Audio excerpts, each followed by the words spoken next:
Kidney ট্রান্সপ্লান্টের ক্ষেত্রে একটি নতুন প্রক্রিয়া হাতে নেওয়া, নতুন কর্মকাণ্ড সম্ভবত হাতে নেওয়া হয়েছে। সেই বিষয় নিয়ে কথা বলবো। আমাদের সাথে যুক্ত হচ্ছেন কিডনি ফাউন্ডেশন হাসপাতাল অ্যান্ড রিসার্চ ইনস্টিটিউটের চিকিৎসক ডাক্তার শেখ মাইনুল ইসলাম খোকন।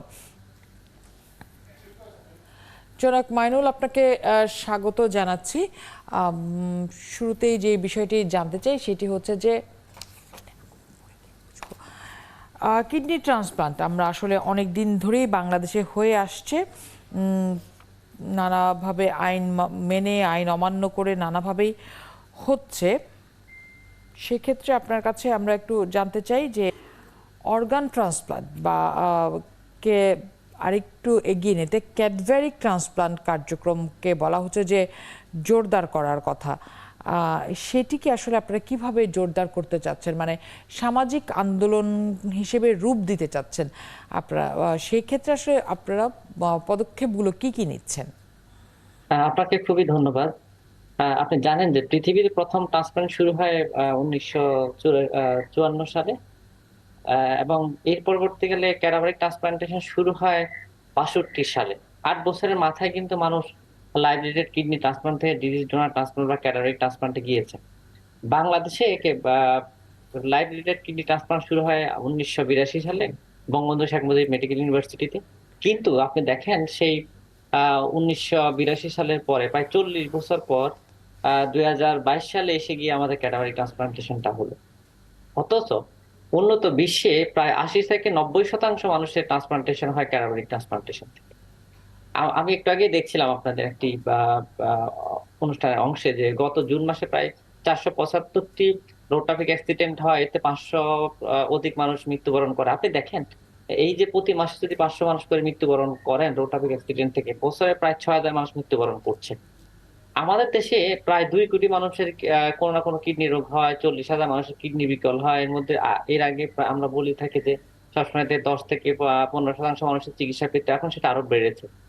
কিন্তু উন্নত বিশ্বে প্রথম চিকিৎসা হলো কিডনি ট্রান্সপ্লান্টেশন। এবং আমরা বলে থাকি যে আপনার যখন eGFR, estimated glomerular filtration rate 30-এর কমে চলে আসে, তখন আপনাকে আপনার যে ট্রান্সপ্লান্টেশন প্রোগ্রাম এর মধ্যে আপনাকে নাম নিবন্ধন করতে হবে। এবং আপনি যখন 6 থেকে 12 মাস ডাক্তারের অধীনে থাকার পরেও আপনার ইজিএফআরটা 20-এর নিচে নেমে যায়, তখন আপনাকে ট্রান্সপ্লান্টেশন করতে হবে। এবং এর উন্নত বিশ্বে প্রায় 80 থেকে 90% ট্রান্সপ্লান্টেশন হয়ে থাকে ক্যাডাভারিক ট্রান্সপ্লান্টেশন থেকে। সেখানে আমাদের দেশে প্রতি বছর ট্রান্সপ্লান্ট হওয়া দরকার 5,000। আমাদের দেশে এখন প্রায় প্রতি বছর ট্রান্সপ্লান্ট হচ্ছে, আগে হতো প্রায় 150 থেকে 200, এখন সেটা 250 থেকে 300-র মতো হয়েছে প্রায় আমাদের দেশে। এখন পর্যন্ত আমাদের দেশে মাত্র 3-3,500 ট্রান্সপ্লান্টেশন হয়েছে। তো আমরা যদি মূল সমাধানটা করতে চাই, যেটা মূল সমাধান সেটা হলো ট্রান্সপ্লান্টেশন। সেই ট্রান্সপ্লান্টেশন মধ্যে একটা বিশাল source। আপনি কথা শুরুতেই বলছিলেন যে বৈধ অবৈধ অনেকভাবেই ট্রান্সপ্লান্টেশন হয়। দেখেন বৈধ অবৈধ ইস্যুসটা কখন আসছে, যখন আপনার ডোনারের ইস্যু তৈরি হচ্ছে। এখন আমরা যদি ডোনারের একটা বিশাল সোর্স, এই যেটা আমি বলছিলাম যে রোড ট্রাফিক অ্যাক্সিডেন্টে প্রায় 6,000 মানুষ মৃত্যুবরণ করছে, এবং এদের মধ্যে একটা বিশাল অংশের আপনি দেখবেন যে ব্রেন ডেথ হচ্ছে। এই ব্রেন ডেথের এই রোগীগুলোকে যদি আমরা এই রোগীগুলোকে যদি আমরা ক্যাডাভারিক ট্রান্সপ্লান্টেশনের সোর্স অফ অর্গান হিসেবে আমরা ইউটিলাইজ করতে পারি। সেক্ষেত্রে তাহলে জনাব বসের আপনার কাছে একটু জানতে চাই যে আমাদের আসলে একটা কিডনি ব্যাংক সবার আগে জরুরি, যেখানে আসলে সেই রোগীগুলোর, জনাব মাইনুল ইসলাম, যেখানে আসলে রোগীগুলোর তথ্য থাকবে।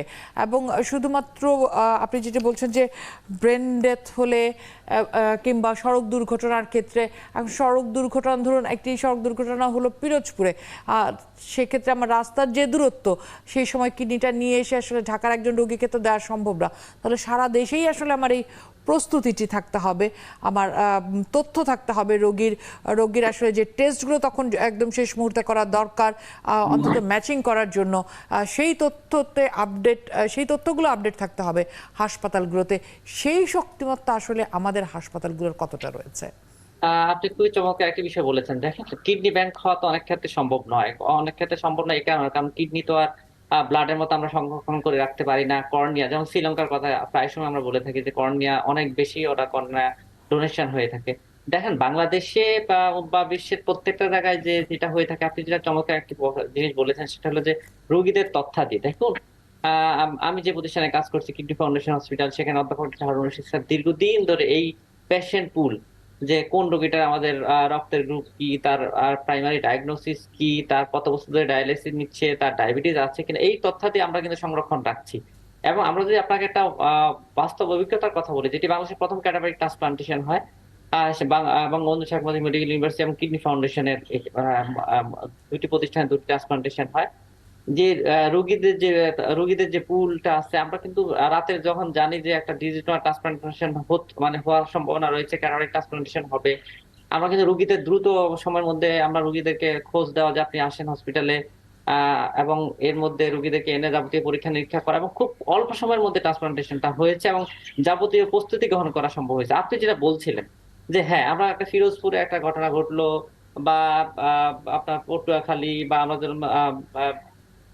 আপনার আহ আহ, কক্সবাজারের ঘটনা ঘটলো, তাহলে আমরা কিভাবে এটাকে ইয়ে করবো?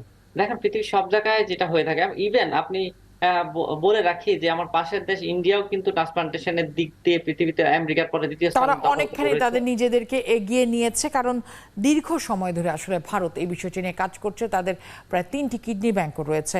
অনেক ধন্যবাদ শেখ মাইনুল ইসলাম। আমি দুঃখিত আপনাকে থামিয়ে দিতে হলো, কারণ হাতে সময় একেবারেই কম। নিশ্চয়ই ভবিষ্যতে আবার ওই বিষয়টি নিয়ে আমরা কথা বলার সুযোগ পাবো, অন্তত সচেতনতার জন্য।